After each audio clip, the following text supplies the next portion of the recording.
نحمد و نصلی علی رسول الکریم۔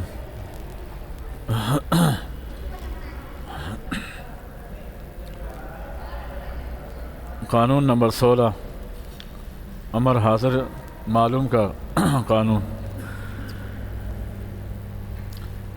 اس سے پہلے آپ حضرات نے 15 قوانین پڑھ لیے ہیں، یہاں سے 16واں قانون بیان ہو رہا ہے۔ اس قانون کا نام ہے امر حاضر کا قانون۔ اس قانون میں 3 حکم ہیں اور 2 شرائط ہیں، 3 احکام اور 2 شرطیں ہیں۔ پہلا حکم یہ ہے کہ حرف مضارعات کے بعد والا حرف ساکن ہو تو امر حاضر معلوم بناتے وقت شروع میں حمزہ وصلی لائیں گے۔ اگر حرف مضارعات 4 ہیں، الف تا یا نون۔ مضارع کے شروع میں جو پہلا حرف ان میں سے کوئی ایک ہو، حرف مضارعات ہو، اور بعد والا حرف ساکن ہو تو امر بناتے وقت جب حرف مضارعات کو گراتے ہیں تو اس کی جگہ پر حمزہ وصلی شروع میں لے کے آتے ہیں۔ حرف مضارعات کو گرا کر شروع میں حمزہ وصلی لاتے ہیں۔ لیکن وہ حمزہ وصلی کیسا لایا جائے گا؟ وہ عین کلمے کو دیکھتے ہیں۔ اگر عین کلمہ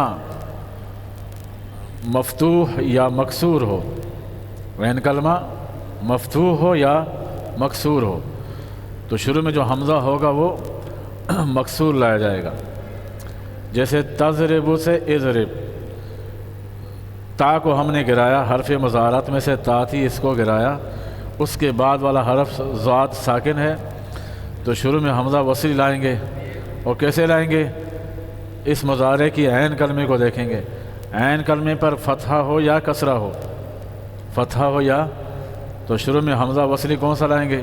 مکسور لائیں گے۔ تو تضربوں میں را پر کسرہ تھا، تا کو گرایا، شروع میں حمزہ وصلی لائیں گے، کون سا لائیں گے؟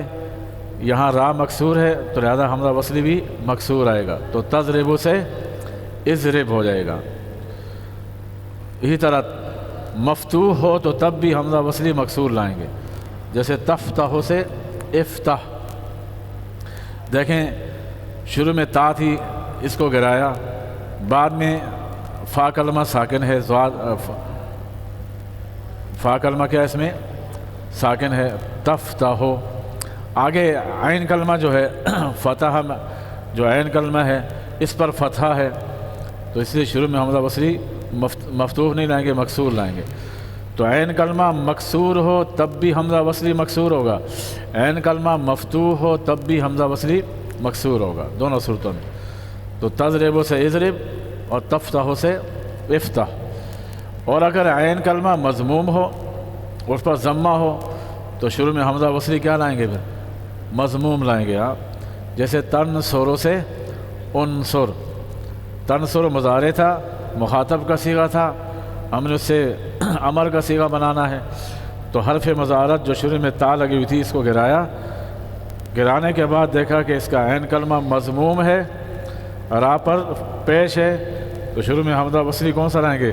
مضموم لائیں گے، تو تنصر سے انصر ہو جائے گا۔ تو یہ پہلا حکم ہے۔ حرف مضارعات کے بعد والا حرف ساکن ہو تو امر حاضر معلوم بناتے وقت شروع میں حمزہ وصلی مضموم لانا اور آخر میں وقف کرنا واجب ہے۔ یہ پہلا حکم یہ ہے۔ یہاں یہ ذکر نہیں کیا کہ حمزہ وصلی جو لائیں گے وہ کیسا لائیں گے، وہ آگے دوسرے حکم میں بیان ہو رہا ہے۔ اس کی شرط کیا ہے؟ مضموم کب لائیں گے؟ حمزہ وصلی مضموم کب لائیں گے؟ میں نے بتا دیا ہے آپ کو پہلے۔ حمزہ وصلی مضموم تب لائیں گے جب عین کلمہ مضموم ہو، جب عین کلمہ مضموم ہو، جیسے تنصر سے انصر۔ لہذا اگر عین کلمہ مضموم نہیں ہے تو احترازی مثال تضرب اور تفتح ہو۔ ان دونوں میں عین کلمہ مضموم نہیں ہے، تو اس لیے شروع میں حمزہ وصلی مضموم بھی نہیں ہوگا۔ تضرب سے اضرب ہوتا ہے، تفتح سے افتح ہوتا ہے۔ اور اتفاقی مثال کیا ہے؟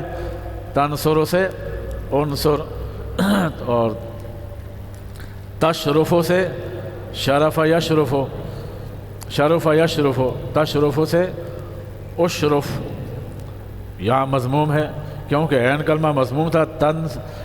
جیسے تنصر میں صاد مضموم ہے تو شروع میں حمزہ وصلی انصر مضموم لائے، اور تشرف میں را مضموم ہے تو اشرف میں حمزہ وصلی بھی مضموم لائے۔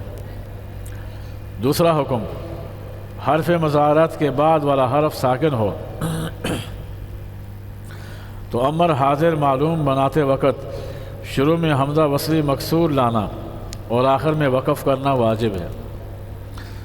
حرف مضارعت مخاطب میں تا ہوتی ہے، اس کو گرانے کے بعد والا حرف اگر ساکن ہے تو امر حاضر وقت بناتے وقت کیا کریں گے؟ شروع میں حمزہ وصلی مکسور لانا اور آخر میں وقف کرنا واجب ہے، لیکن کب؟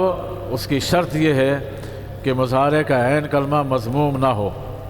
اس کی شرط کیا ہے؟ حمزہ وصلی مکسور کب لائیں گے؟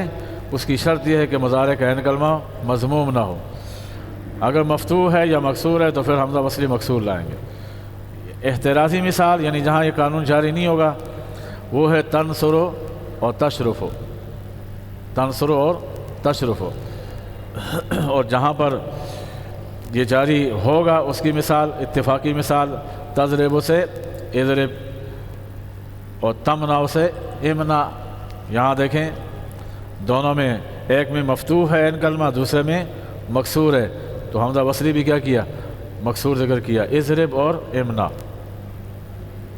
یہ دو حکم ہیں۔ تیسرا حکم یہ ہے اگر حرف مضارعت کے بعد والا حرف متحرک ہو، اوپر دونوں صورتیں وہ تھیں جہاں ساکن ہو، یہاں یہ ہے کہ اگر تا کو گرائیں گے اس کے بعد والا حرف اگر متحرک ہو، اس پہ سکون نہ ہو، تو کیا کریں گے؟ پھر امر حاضر معلوم بناتے وقت فقط آخر میں وقف کرنا ہوگا۔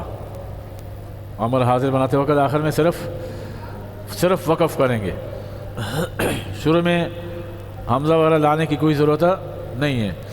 جیسے تائیدو ہے، وعدہ یائدو، یائدو یائدان یائدونا، تائیدو تائیدان یائدنا، تائیدو یہ واحد مذکر مخاطب کا صیغہ ہے، تو تائیدو مذکر مخاطب ہے، اس سے ہم نے امر بنانا ہے تو شروع کی تا کو گرایا، جب تا کو گرایا تو آگے عین کلمے پر کیا ہے؟ کسرہ ہے نا، تو متحرک ہوا، لہذا جب متحرک ہے تو شروع میں حمزہ وصلی لانے کی ضرورت نہیں ہے۔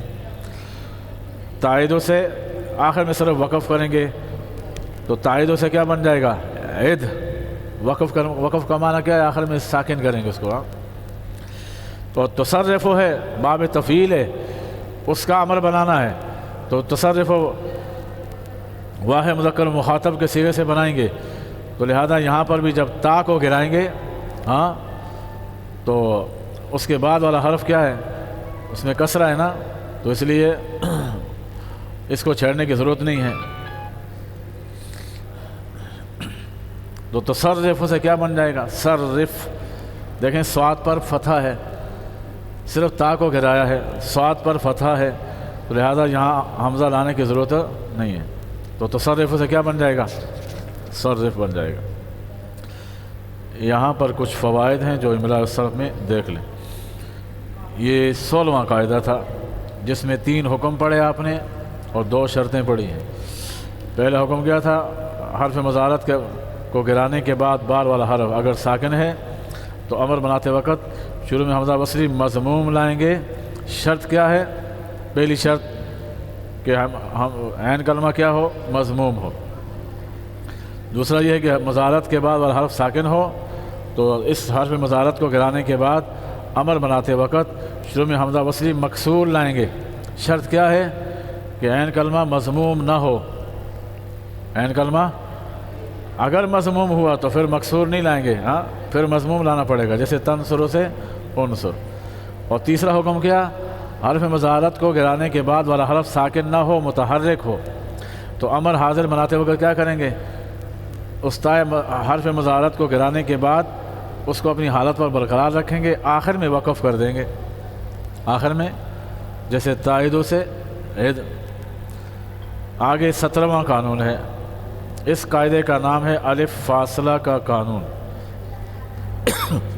الف فاصلے کا قانون، اس کا ایک ہی حکم ہے، شرط کوئی نہیں ہے۔ حکم یہ ہے، نون تاکید ثقیلہ،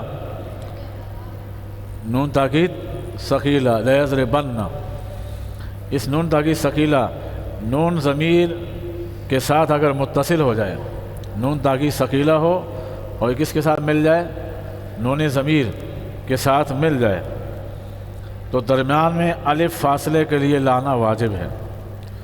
ایک طرف نون تاکید ثقیلہ ہو اور دوسری طرف کیا ہو، نون ضمیر کا نون ہو، یعنی نون جمع ہو، ضمیر والا نون جمع ضمیر والا نون ہو، یہ دونوں متصل ہو جائیں تو پھر کیا کرتے ہیں، بیچ میں الف فاصلے کے لیے لانا کیا ہوگا، واجب ہوگا۔ یعنی ایک طرف نون تاکید ثقیلہ ہے، دوسری طرف نون جمع ہے، جمع مؤنث غائب ہو یا جمع مؤنث حاضر ہو، جمع مؤنث غائب ہو یا حاضر ہو، تو دوسری طرف نون جمع مؤنث بھی ہو اور نون تاکید ثقیلہ بھی ہو، تو کیا کریں گے، ان دونوں کے بیچ میں الف فاصلے کے لیے لائیں گے تاکہ دونوں کا اتصال نہ ہو، تو الف لانا بطور فاصلے کے واجب ہوگا۔ جیسے اضربنا ہے نا، کیا ہے اضربنا، تو اس سے جب آخر میں جمع مؤنث کے صیغے میں آخر میں نون تاکید ثقیلہ لگائیں گے تو کیا پڑھتے ہیں پھر، اضربنان، اضربنان، آخر میں نون مشدد ہے، یہ تاکید ثقیلہ والا نون ہے، اور اس سے پہلے جو نون ہے وہ کون سا ہے، وہ نون جمع والا ہے۔ ہاں، اس کو گرا بھی نہیں سکتے، ہاں، اس نون جمع کو گرا نہیں سکتے۔ اگر نون اعرابی ہوتا، جیسے تثنیہ کا نون ہے یا جمع مذکر کا نون ہے، تو اس کو تو گرا دیتے تھے نا، جیسے اضربن اور اضربان، اضربن، اور یہاں جو نون جمع تھا اس کو گرا دیا ہے۔ یہ جو بننا میں نون نظر آ رہا ہے، یہ نون تاکید ثقیلہ ہے۔ ہاں، سمجھ آئی؟ تو نون جمع جو تھا اس کو کیا کر دیا، گرا دیا۔ مذکر والا جو نون تھا، جمع مذکر والا، اس کو گرا دیا ہے۔ تثنیہ والا جو نون ہے اس کو بھی کیا کرتے ہیں، گرا دیتے ہیں۔ اگر وہ بھی ہوتا تو پھر کتنے نون ہوتے، پھر 3 نون ہوتے۔ ہاں، پھر اضربان میں یہ ایک نون مشدد نہ ہوتا، اس کے ساتھ ایک نون اور بھی ہوتا۔ یہاں 2 نون ہے، جس کا مطلب ہے کہ نون اعرابی کو کیا کر دیا، گرا دیا۔ لیکن نون جمع ایسا نون ہے کہ اس کو گرایا نہیں جا سکتا، کیونکہ غیر منصرف ہے، ہاں، لہٰذا اس میں تبدیلی نہیں کر سکتے۔ اور 3 نونوں کا اکٹھے آنا بھی صحیح نہیں ہے، پڑھنا مشکل ہو جائے گا، ہاں، زبان پہ ثقل پیدا ہو جائے گا، تو اس لیے اس سے تاکہ ثقل بھی نہ ہو، ہاں، اور نون جمع کو حذف بھی نہ کرنا پڑے، تو اس کے لیے کیا طریقہ ہے کہ بیچ میں الف لاتے ہیں۔ یہ اس کا حکم تھا۔ اتفاقی مثال جیسے اضربنن سے اضربنان، اضربنن، یہ جمع مؤنث مخاطب کا صیغہ ہے، آخر میں نون ہے، نون تاکید ثقیلہ ہے، اس سے پہلے جو نون ہے نون جمع ہے، تو 3 اکٹھے ہو گئے نا، اب ان کو اکٹھے پڑھنا مشکل ہے، تو کیا کیا، ان دونوں کے بیچ میں الف لے آیا، تو کیا بن گیا، اضربنان۔ یہ الف فاصلے والا فائدہ، یہ الف فاصلے والا قانون 3 نون زائدہ کے بارے میں ہے۔ اگر ایک نون بھی اصلی ہوا تو قانون ہرگز جاری نہیں ہوگا۔ اگر ان میں سے کوئی نون اصلی ہوگا نا، ایک نون بھی کیا ہوا، اصلی ہوا، تو پھر اس میں یہ قاعدہ جاری نہیں ہوگا، یعنی وہاں نونوں کو ذکر کرنا پڑے گا۔ دیکھیں اس کی مثال انہوں نے لکھی ہوئی ہے، لَيَكُونَنَّ، لَيُسْجَنَنَّ، یہ جو سجن سے ہے نا، سین جیم نون، تو سجن یسجنو، یہاں پر نون جو آخر میں آ رہا ہے یہ نون اصلی ہے، یہ صیغے والا نون نہیں ہے۔ یہ نون کون سا ہے؟ یہ نون اصلی ہے، لہذا جب جمع مؤنث کا صیغہ پڑھیں گے تو اس میں 2 نون آ جائیں گے، سمجھ آئیے؟ تو اس لیے یہاں پر اگر نون اصلی ہوگا تو اس کو گرانا جائز نہیں ہے، اس لیے یہاں دونوں نونوں کا ذکر ہے، لیکونن اور لیسجنن، ان کا پہلا نون جو ہے اصلی ہے، اس لیے اس کو گرا نہیں سکتے۔ حالانکہ جمع مؤنث کا صیغہ نہیں ہے، کون سا صیغہ ہے؟ واحد مذکر غائب کا صیغہ ہے۔ اس کو یہ نہیں سمجھ لینا کہ جمع مؤنث کا صیغہ ہے، مفرد کا صیغہ ہے۔ لیسجنن، اس کو ضرور قید کیا جائے گا۔ کس نے کہا تھا؟ زلیخا نے کہا تھا نا یوسف علیہ السلام کے بارے میں کہ جو میں کہتی ہوں یہ نہیں مانے گا تو میں اس کو کیا کر دوں گی؟ جیل میں ڈال دوں گی۔ لیسجنن حتی حین، اس کو ضرور قید میں ڈالا جائے گا ایک وقت تک کے لیے۔ تو ہے مفرد کا صیغہ، جمع مؤنث کا نہیں ہے، لیکن تین نون ہو گئے، ایک تو مشدد میں دو نون ہو گئے اور ایک اس سے پیچھے نون ہے، اس کو گرانا درست نہیں ہے۔ قانون نمبر 18 ظرف کا قانون ہے، اس میں 4 حکم ہیں، شرط نہیں ہے۔ کتنے حکم ہیں؟ 4 ہے۔ اس کا نام یہی ہے ظرف کا قانون۔ اس کا پہلا حکم یہ ہے کہ مثال کے اسم ظرف کو مطلقاً مفعول کے وزن پر پڑھنا واجب ہے۔ مثال تو جانتے ہو نا، صحیح استو، مثال استو، مضاف۔ تو مثال کسے کہتے ہیں؟ جس کے فا کلمے میں حرف علت ہو، چاہے واو ہو چاہے یا ہو۔ تو یہ کہہ رہے ہیں کہ مثال کا جو اس میں ظرف ہوگا نا، مثال کا جو اس میں ظرف ہے، جیسے موعدن، وعدہ یعدو سے اس میں ظرف کیا آئے گا؟ موعدن، موعدان، مواعد، یہ اس میں ظرف ہے۔ اس میں اعلیٰ کیا ہے؟ میعادن، میعادان، مواعد، میعادتن، میعادان، مواعد، میعاد، میعادان، مواعید، یہ اعلیٰ کبریٰ ہے۔ تو یہاں پر موعدن، ہاں اس میں ظرف کیا ہے؟ موعد۔ تو یہ کہہ رہے ہیں کہ مثال کے اس میں ظرف کو مفعول کے وزن پر پڑھنا واجب ہے۔ تو یہ موعدن کس وزن پر ہے؟ وہی مفعول کے وزن پر ہے۔ اتفاقی مثال جیسے وعدہ یعدو سے موعدن، وجل یوجل سے موجل، وجل یوجل سمع سے ہے، وجل یجل، وجل یجل، یہ سمع سے ہے اور ہے مثال ہے، کیونکہ شروع میں کیا آ رہی ہے؟ واو آ رہی ہے۔ تو دونوں کا اس میں ظرف کیسے ہوگا؟ مفعول کے وزن پر، ایک کا موعدن ہے دوسرے کا موجل۔ یہ پہلا حکم تھا کہ مثال کا اس میں ظرف ہوگا تو مفعول کے وزن پر آئے گا۔ اور اگر ناقص، دوسرا حکم ناقص، لفیف اور مضاعف کا اگر اس میں ظرف ہو، ناقص، ہاں لفیف، مضاعف۔ ناقص کسے کہتے ہیں؟ جس کے لام کلمے میں حرف علت ہو، اور لفیف کسے کہتے ہیں؟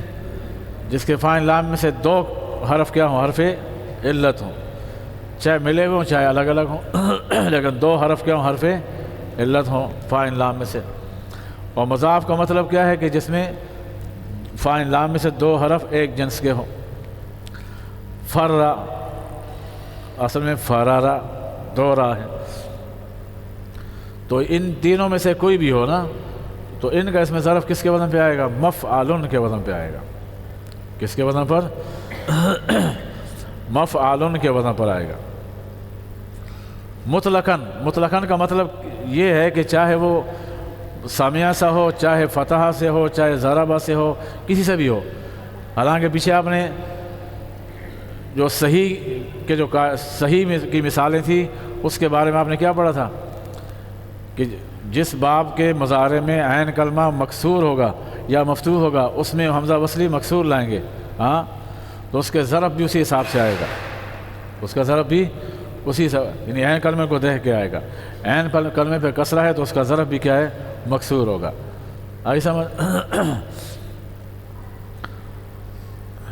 لیکن یہاں اس کے بارے میں کہہ رہے ہیں کہ مطلقاً چاہے اس کا باب کوئی بھی ہو، لیکن ہو کس میں سے؟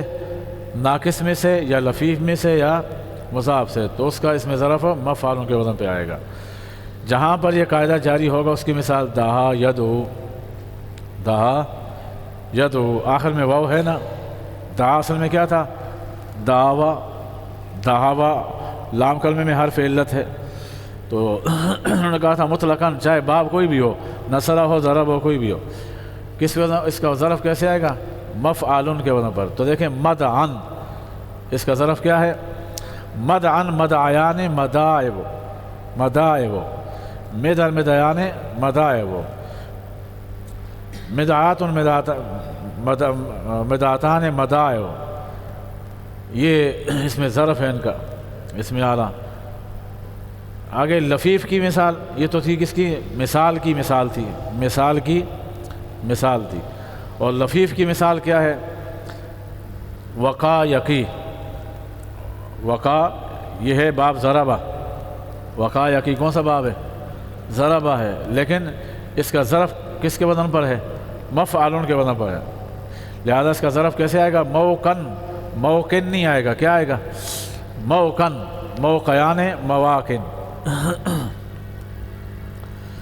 مضاف کی مثال، جس میں فاعل لام میں سے دو حرف ایک جنس کے ہوں، تو وہ بھی چاہے جس باب سے ہو لیکن ہے مضاف ہے، تو وہ بھی کس وزن پہ آئے گا؟ اس کا اس میں ظرف مفعول کے وزن پہ آئے گا۔ تو دیکھیں مدہ یا مدو سے اس میں ظرف کیسے آئے گا؟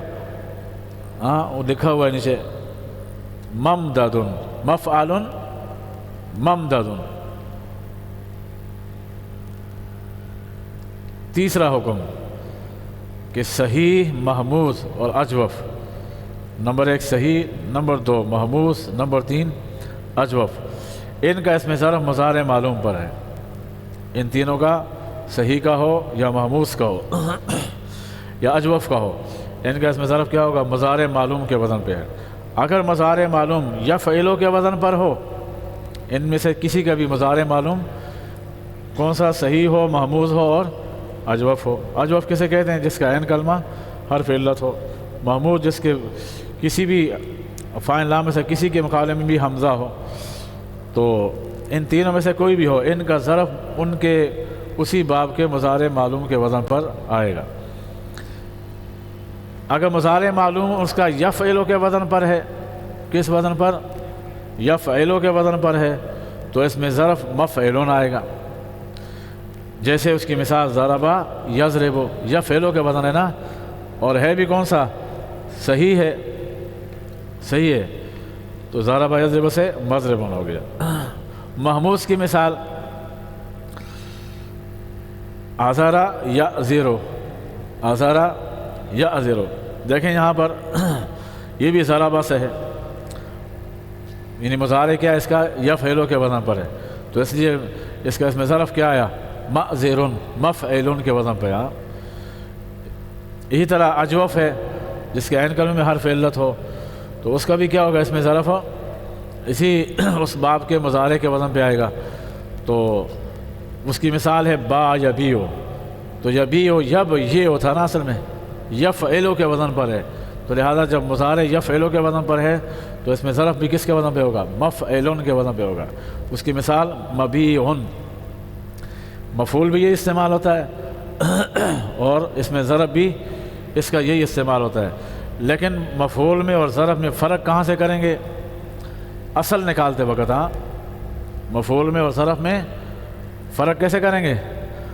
بھائی با یا بیو کا اس میں مفعول بھی مبیعون آتا ہے یا نہیں آتا؟ اور اس کا اس میں ظرف بھی کیا آتا ہے؟ مبیعون آتا ہے، تو اس میں فرق کیسے کریں گے ہم؟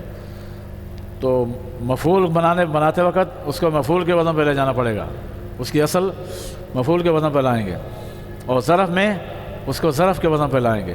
لہذا اگر مبیعون مفعول ہے تو اصل میں کیا کہلائیں گے؟ کہ مبیعون اصل میں کیا تھا؟ مبیوعن، مفعول کے وزن پہ آ گیا نا، اور اگر مبیع اس میں ظرف ہو تو پھر اس کی اصل کیا ہوگی؟ مبیعن، یہ تو ہے ہی مفعول کے وزن پر۔ اگر مضارع معلوم یفعلو کے وزن پر نہ ہو، ان کا مضارع اگر یفعلو کے وزن پہ نہ ہو تو اس میں ظرف کو مفعولون کے وزن پر لانا پھر واجب ہے۔ ان تینوں میں سے ان کا مضارع اگر یفعلو کے وزن پر نہ ہو، مثال کے طور پر یفعلو ہو یا یفعلو ہو، ہاں، تو پھر کس وزن پہ لائیں گے؟ پھر دونوں صورتوں میں یفعلو نہیں ہے، یفعلو ہے یا یفعلو ہے، تو دونوں صورتوں میں مفعولون کے وزن پہ لائیں گے۔ کون سے وزن پر؟ مفعولون۔ اتفاقی مثال جہاں یہ قانون جاری ہوا نصر ینصر، یہ صحیح کی مثال ہے. یہ چونکہ یفعل کے وزن پر نہیں ہے تو اس لیے اس کی ظرف کیا آئی؟ مفعول کے وزن پر. محموس کی اتفاقی مثال وہ یفعل کے وزن پر نہ ہو، جیسے امر یأمر، یفعل کے وزن پر ہے تو اس لیے اس کی ظرف بھی کیا آئے گی؟ مفعول کے وزن پر مأمر، مأمران موامر. اتفاقی مثال اجوف، اجوف کی جس کے عین کلمے میں حرف علت ہو اور اس کی مضارع یفعل کے وزن پر نہ ہو تو اس کی مثال قال یقول، قال یقول. تو یقول اصل میں کیا تھا؟ یقول، یفعل کا وزن ہے، لہذا اس کی مضارع بھی کیا آئے گی؟ مفعول کے وزن پہ آئے گی. تو کیا پڑھیں گے؟ مقولنا، اس کی ظرف کیا استعمال ہوگی؟ مقولن. چوتھا حکم، 4 حکم تھے، 3 حکم بیان کر دیے. چوتھا یہ ہے کہ غیر ثلاثی مجرد کا اسم ظرف. یہ تو جتنی ابھی ہم نے باتیں کی ہیں یا مثالیں دی ہیں کس کی دی ہیں؟ ثلاثی مجرد کی مثالیں دی ہیں. اگر ثلاثی مجرد نہ ہو، ثلاثی مزید ہو، ہاں مثلاً کیا ہو؟ ثلاثی مزید ہو، تو کہنا اگر غیر ثلاثی مجرد کا اسم ظرف ہو تو اسی باب کے اسم مفعول کے وزن پہ لانا واجب ہے.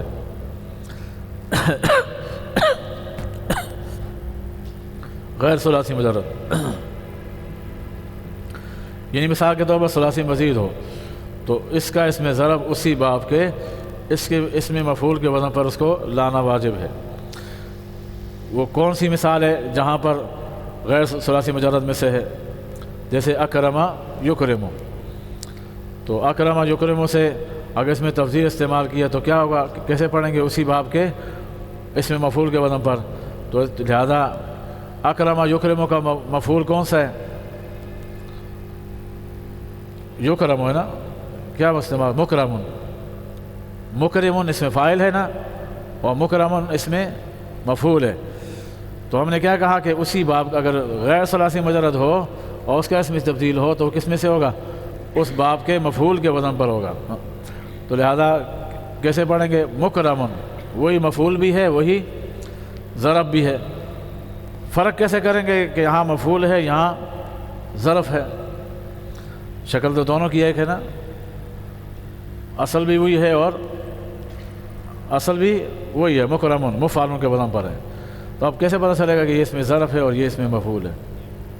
ہاں کلام کے سیاق و سباق سے پتہ چلے گا. جو آپ پیچھے کلام کے آگے پیچھے جیسے آپ معنی کر رہے ہیں اس کو دیکھ کے اس کا ترجمہ کیا جائے گا اور پتہ چل جائے گا کہ یہ اس میں ظرف بن رہا ہے یا مفعول بن رہا ہے. دحرج یدحرج سے اس کا مفعول لانا تو کیا پڑھیں گے؟ مدحرجن. مدحرجن اس میں فاعل ہے اور مدحرجن کیا ہے؟ مفعول ہے. ہاں تو اس کی اس میں تفصیل لائیں گے تو کیا پڑھیں گے؟ وہی مدحرجن. قانون نمبر 18 ہوا یہاں تک، آگے 19 ہے. اس کا نام ہے ضرب کا قاعدہ، ضرب کا قانون اور مضارب کا قانون. اس قانون کے نام کیا ہیں؟ ضرب اور مضارب کا قانون. اس میں ایک حکم ہے اور ایک شرط ہے. حکم بھی ایک اور شرط بھی ایک ہے. ہر الف کے حرکت ما قبلش مخالف شود آنا بوف کے حرکت ما قبل بحرف علت بدل کنند وجوباً. ہر الف جس کی ما قبل کی حرکت اس کے مخالف ہو، الف ہے اور اس سے پہلے فتحہ نہیں ہے، مطلب یہ الف تو ہو اس سے پہلے فتحہ نہ ہو، زبر ہو زیر ہو یا پیش ہو. تو جو بھی الف ہو اس کی ما قبل کی حرکت اگر اس کے مخالف ہو تو کیا کریں گے؟ تو اس کو ما قبل کی حرکت کے موافق حرف علت سے بدلنا واجب ہوگا. اس الف کو ما قبل جو بھی حرکت ہے، ضمہ ہے تو واو سے بدلیں گے، کسرہ ہے تو الف کو یا سے بدلیں گے. اگر الف کے ما قبل فتحہ نہ ہو، کوئی دوسری حرکت ہو تو پھر کیا کریں گے؟ اس الف کو اسی حرکت کے ما قبل موافق حرف علت سے بدلیں گے، یا سے بدلیں گے یا پھر ضمہ ہے تو واو سے بدلیں گے۔ تو اس قانون کا نام ضرب مضارب کا قانون ہے۔ ایک حکم ہے کہ الف کو ماقبل کی حرکت کے موافق حرف علت سے بدلنا واجب ہے۔ الف کو ماقبل کی حرکت کے موافق حرف علت سے بدلنا واجب ہے۔ کب واجب ہے؟ اس کی شرط ہے، ایک شرط کہ الف کے ماقبل کی حرکت اس کے مخالف ہو۔ موافق ہو تو مسئلہ نہیں، ہاں کہ اگر اس کے ماقبل کی حرکت اس الف کے مخالف ہو، الف چاہتا ہے فتحہ کو اور اس سے پہلے پیش ہو، الف چاہتا ہے فتحہ کو اور اس سے پہلے زیر ہو، تو کیا کریں گے؟ اس کو اسی کے موافق جو حرف علت بنتی ہے اس سے بدلیں گے۔ اس الف کو اسی حرکت کے موافق بدلیں گے۔ جیسے مثال ہے قابلہ بایا، یہاں یہ قانون جاری نہیں ہوگا، کیوں؟ کیونکہ ماقبل کی حرکت اس کے موافق ہے۔ قابلہ یقابل مقابلۃ فہو مقابل، باب ضرب مفاعلہ سے۔ تو دیکھیں قابلہ میں الف سے پہلے زبر ہے اور زبر الف کے موافق ہے، لہذا اس کو بدلنے کی کوئی ضرورت نہیں ہے۔ اتفاقی مثال یعنی جہاں یہ قاعدہ جاری ہوگا، جہاں ہمیں الف کو بدلنا پڑے گا ماقبل کی حرکت کے موافق، اس کی مثال ضارب سے ضورب، اس لیے اس قانون کا نام کیا تھا؟ ضورب اور مضارب۔ تو یہاں سے سمجھ آ رہا ہے، جب ہم نے چاہا ضارب فعل ماضی ہے، جب ہم نے مجہول بنانا چاہا، ماضی معلوم سے مجہول بنائیں گے، تو ہم نے پہلے آپ نے کسی قاعدہ پڑھا تھا کہ جو حرف متحرک ہوں آخر کے ماقبل کے علاوہ، جو حرف بھی متحرک ہو اس کو ضمہ دیں گے، پڑھا تھا نا؟ تو شروع میں ذات پر فتحہ ہے، اس کو کیا کریں گے؟ ضمہ دیں گے۔ اور جب ضمہ دیا تو ضارب میں ذات پر ضمہ آ گیا، تو اس کے بعد الف ہے یا نہیں ہے؟ اور الف کے ماقبل جو ضمہ آیا اس کے موافق ہے یا مخالف ہے؟ مخالف ہے، اسی لیے ہم کیا کریں گے؟ اس الف کو ماقبل کی حرکت کے موافق حرف کون سا ہے؟ واو ہے، ضارب سے ضورب۔ تو جب ہم نے زبر کو پیش سے بدلا تو اب یہ پیش الف کے مخالف ہو گئی، جب ہم یہ الف کے مخالف ہوئی تو الف کو ہم نے کس سے بدل دیا؟ واو سے بدل دیا۔ مضرابن سے مضاریب، مضرابن سے مضاریب، را سے پہلے فتحہ ہے، را سے پہلے کیا ہے؟ مفرد میں فتحہ ہے۔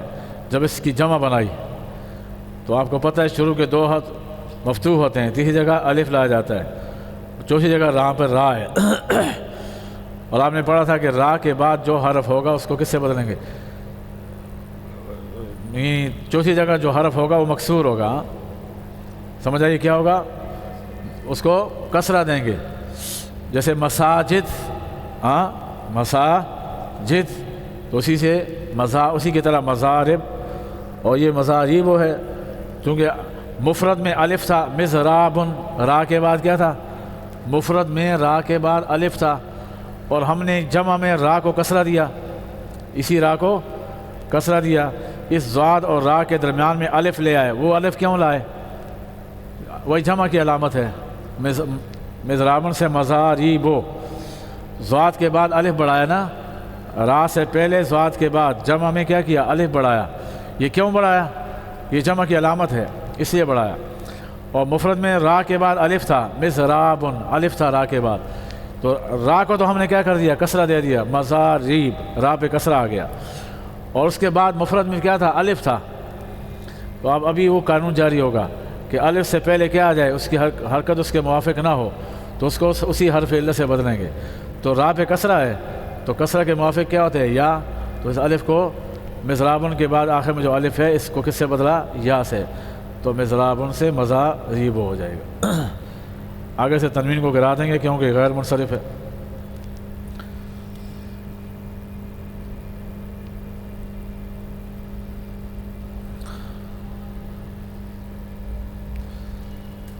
قانون نمبر 20، الف مکسورہ الف ممدودہ کا قانون۔ اچھا بس لمبا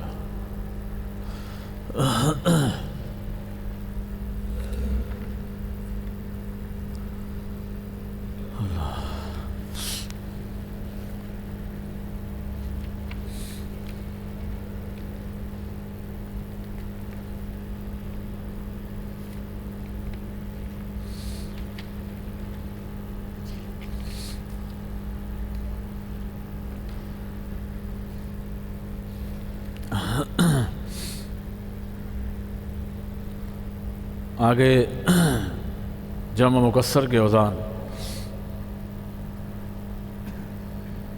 آپ نے پڑھا تھا، اسم کی باعتبار مسمى کی تعداد کے 3 قسمیں ہیں، واحد، تثنیہ اور جمع۔ آخر میں کہتے ہیں جمع کے لفظ کے اعتبار سے 2 قسم ہے، ایک جمع مکسر اور ایک جمع سالم۔ مکسر جس کا واحد کا وزن ٹوٹ گیا ہو، اور سالم جس کے واحد کا وزن ٹوٹا نہ ہو۔ آگے پھر چونکہ جمع مکسر کے اوزان زیادہ تھے اس لیے آگے اس کو بیان کر رہے ہیں۔ کہتے ہیں ثلاثی مجرد میں جمع تکسیر کے اوزان، ثلاثی مجرد میں جمع تکسیر کے اوزان کثرت کی وجہ سے کے مقرر نہیں ہیں، بوجہ کثرت کے مقرر نہیں ہیں کیونکہ کثیر ہیں، بلکہ عربوں سے سماع پر موقوف ہیں۔ عرب والے جس کو جمع مکسر پڑھتے ہیں، ہم بھی اس کو کیا پڑھیں گے؟ جمع مکسر پڑھیں گے۔ البتہ رباعی اور خماسی کی جمع تکسیر وہ کلمہ رباعی ہو یعنی اس میں مجرد میں 4 حرف ہوں، یا خماسی ہو کہ اس میں 5 حرف ہوں، تو ان کی اگر جمع تکسیر نکالیں گے تو کیسی کس وزن پر آئے گی؟ فعاللو، جیسے مساجدو، فعاللو جیسے مساجدو۔ تو رباعی اور خماسی کی جمع تکسیر فعاللو کے وزن پر آتی ہے، جیسے جعفر کی جمع جعافرو،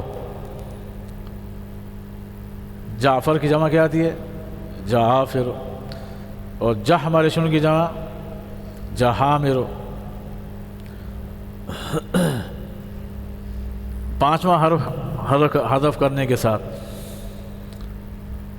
اس میں جہامرو میں آگے شین جو تھی نا اس کو گرا دیا۔ جمع تصحیح یا جمع سالم، ایک جمع تصحیح ہوتی ہے اور ایک جمع سالم ہوتی ہے۔ پیچھے آپ نے جمع سالم کا تذکرہ پڑھا تھا، یہاں اس کی تعریف کر رہے ہیں۔ جمع مکسر وہ تھی جس کی واحد کا وزن ٹوٹ جائے، سالم نہ رہے، اور اس کے مقابلے میں سالم وہ ہوگی جس کا واحد کا وزن کیا ہو؟ سالم ہو، سلامت رہے، اس میں کوئی ٹوٹے پن کا شکار نہ ہو۔ ایسی جمع کو کہتے ہیں جس میں واحد کا صیغہ سلامت رہے یعنی اس کا وزن نہ ٹوٹے، جیسے مسلمون، اس میں واحد کا صیغہ مسلمن سالم ہے۔ دیکھو مسلمون، میم تک، دوسرے میم تک یہ جو حروف ہیں ترتیب کے ساتھ ہیں، دوسرے میم تک حروف کیا ہیں؟ جیسے مفرد میں تھے تو جمع میں کیا ہے؟ اسی طرح برقرار ہیں۔ اضافہ جو کیا ہے آخر میں جمع کی علامت کے لیے وہ آخر میں کیا ہے، واو اور نون کا اضافہ۔ تو لہذا اس مسلمون کو کیا بولیں گے کہ یہ جمع سالم ہے، جمع مکسرہ نہیں ہے۔ قول کی جمع اقوال، قول کی جمع یہ کیا ہے؟ جمع مکسر ہے جمع سالم ہے؟ مکسر ہے بھائی، مکسر ہے، کیونکہ واحد کا وزن کیا ہو گیا؟ ٹوٹ گیا۔ قول میں شروع میں کاف تھا اور جمع میں کیا آ گیا؟ شروع میں حمزہ آ گیا، واو کے بعد لام تھا اور جمع میں واو کے بعد الف آ گیا، تو وزن ٹوٹ گیا نا۔ جمع مؤنث سالم، ایک یہ تو جمع مذکر سالم تھا۔ جمع مؤنث سالم کسے کہتے ہیں؟ ایسی جمع کہتے ہیں جس کے آخر میں الف اور تا ہو۔ اس کا مطلب ہے کہ اس کی بھی شروع کا جو صیغہ ہے وہ اپنی حالت پر برقرار رہے۔ جان لو کہ جمع معنی کے اعتبار سے 2 قسم پر ہے، ایک جمع قلت ہوتی ہے، دوسری جمع کثرت ہوتی ہے۔ جمع باعتبار معنی کے، باعتبار پیچھے تھا مسمى کی تعداد کے اعتبار سے، پھر اعتبار لفظ کے، اب کیا کہنے باعتبار معنی کے۔ کتنی قسمیں؟ 2، جمع قلت اور دوسری جمع کثرت۔ قلت وہ جمع جو 10 سے کم پر بولی جائے، اس کے 4 وزن ہیں۔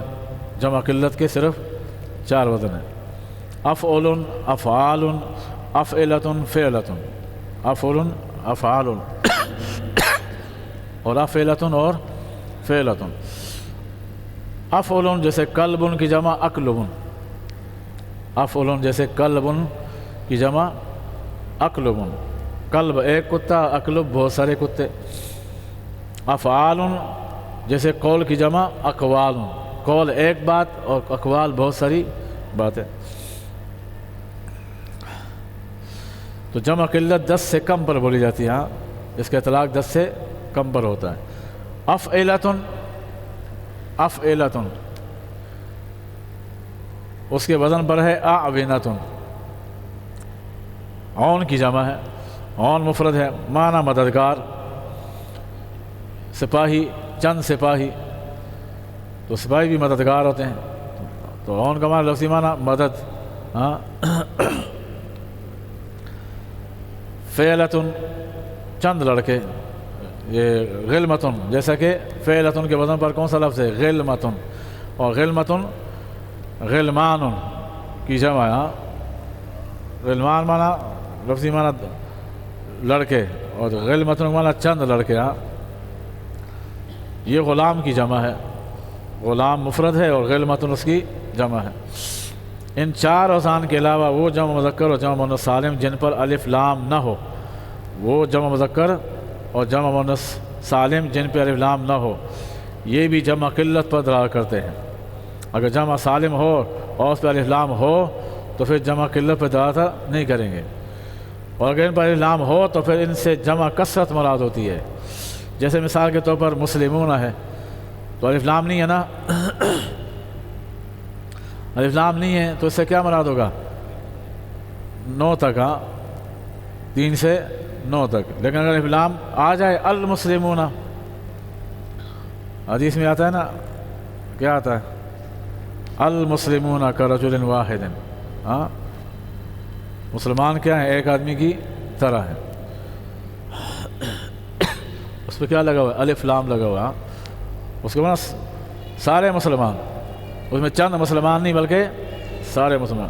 تو جہاں جمع سالم پر الف لام لگ جائے تو ہمیشہ یاد رکھنا وہ جمع قلت والا معنی نہیں ہوگا بلکہ جمع کثرت والا معنی ہوگا، لا تعداد. ہاں کیا معنی ہوگا؟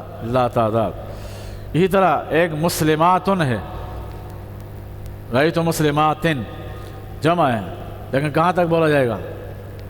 9 تک. ہاں لیکن اگر المسلمات ہو، کیا ہو؟ پھر لا تعداد. جمع کثرت وہ ہے جو 10 یا 10 سے زائد پر بولی جائے. جمع قلت کے ان 6 اوزان کے علاوہ باقی سب اوزان جمع کثرت کے ہیں. 4 اوزان اوپر ہو گئے نا، جمع قلت کے اوپر ہو گئے، اور ایک بغیر الف لام کے مسلمون اور بغیر الف لام کے مسلمات، یعنی جمع مذکر سالم بغیر الف لام کے اور جمع مؤنث سالم بغیر الف لام کے. 2 یہ ہو گئے، اور 4 صیغے اوپر ہو گئے، تو یہ 6 صیغے. اس کے علاوہ باقی سب کیا ہیں؟ جمع کثرت میں شامل.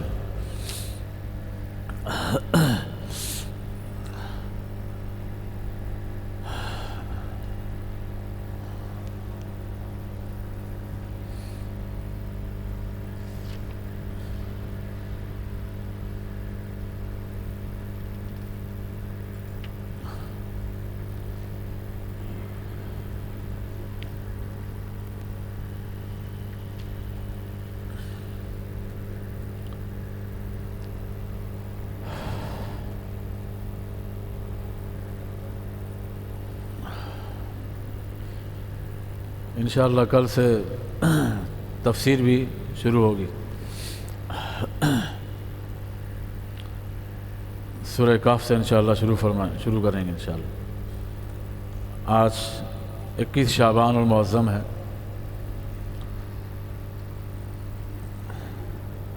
مارچ 10 فروری ہے. 21 شعبان المعظم کا آج دن ہے. آج سے 4 سال قبل اسی 21 شعبان کو ہمارے حضرت اقدس بانی جامع دارالحنفیہ حضرت شیخ الحدیث و تفسیر پیر طریقت رہبر شریعت حضرت مولانا مفتی فیض اللہ عذاب صاحب رحمۃ اللہ تعالی علیہ وہ اس دنیا دار فانی سے کوچ فرما گئے تھے.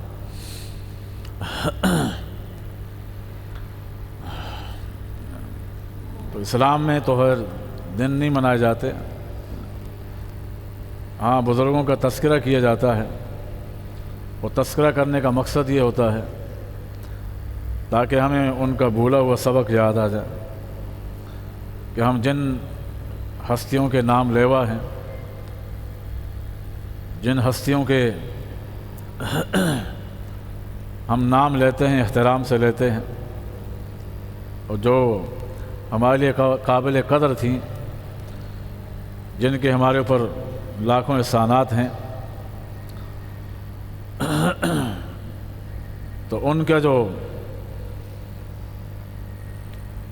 جو کاوشیں تھیں، ان کی جو محنتیں تھیں، جو ان کا کاز تھا، جو ان کا کام تھا، تاکہ ان کے کام کو زندہ کیا جائے، آج یہ ان کا لہلہاتا ہوا گلشن ہے جامعہ دارالعلوم حنفیہ، جس کی کئی شاخیں ہیں۔ آج بھی انہی کے لگائے ہوئے یہ پودا اپنی آب و تاب کے ساتھ چل رہا ہے، اور اللہ تبارک و تعالیٰ اس کو تا قیامت اس گلشن سے دین کی ابیاری ہوتی رہے، اور یہاں سے نفع اٹھانے والے طلباء کرام اللہ کرے وہ پوری دنیا کے لیے ہدایت کا ذریعہ بنے، اور اللہ تبارک و تعالیٰ اس جامعہ کو دن دگنی رات چگنی ترقی نصیب فرمائے۔ جو حقیقت میں ان کا اخلاص سے لگایا ہوا پودا تھا، جو قسم پرسی کی حالت میں شروع کیا تھا، اور آج اس سے فضلاء کی اگر تعداد کو شمار کیا جائے تو ہزاروں میں، سینکڑوں میں نہیں ہے بلکہ ہزاروں میں ہے، اور کئی ممالک میں یہاں کے فارغ التحصیل جو یہاں سے پڑھ کے گئے، اللہ تبارک و تعالیٰ ان سے اپنی دین کی خدمت کا کام لے رہے ہیں۔ ہم نے خود دیکھا ہے ایسے حضرات کو جو دور دور ملکوں میں سنا ان کے بارے میں کام کر رہے ہیں، اللہ تبارک و تعالیٰ دین کی خدمت کا کام لے رہا ہے۔ اللہ رب العزت نے حضرت کو بڑی عجیب صفات سے نوازا تھا، ان کا اخلاص، ان کا تقوی، ان کی الہیت تھی کہ آج اس کی برکت سے یہ جامعہ چل رہا ہے۔ اللہ تبارک و تعالیٰ ان کے جانشین مولانا مفتی قاری فضل الرحمن آزاد صاحب دام برکات ملالیہ ان کی مدد فرمائے اور ان کی حفاظت فرمائے، انہی کے نقش قدم پر اس کو لے کے چل رہے ہیں۔ اللہ ان کی عمر میں برکت نصیب فرمائے، اور اس جامعہ کو دن دگنی رات چگنی ترقی نصیب فرمائے۔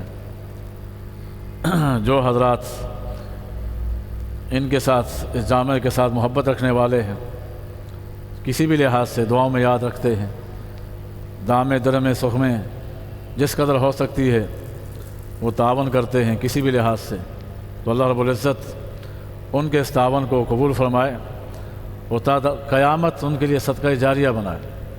حدیث میں آتا ہے نا کہ صدقہ، بہترین صدقہ کیا ہے کہ انسان اللہ تبارک و تعالیٰ کی راہ میں کوئی گھر بنا دے، کوئی مسجد بنا دے، کوئی مدرسہ بنا دے، یہ بہترین صدقہ ہے۔ اس کے مرنے کے بعد بھی کیا ہوتا ہے، وہ قیامت تک اس کا اعمال نامہ چلتا رہتا ہے، قیامت تک کھلا ہوا ہے۔ یہ ایسا ثواب ہے جو نہ ختم ہونے والا ہے۔ آپ نے کچھ دن پہلے وہ حدیث سنی ہوگی،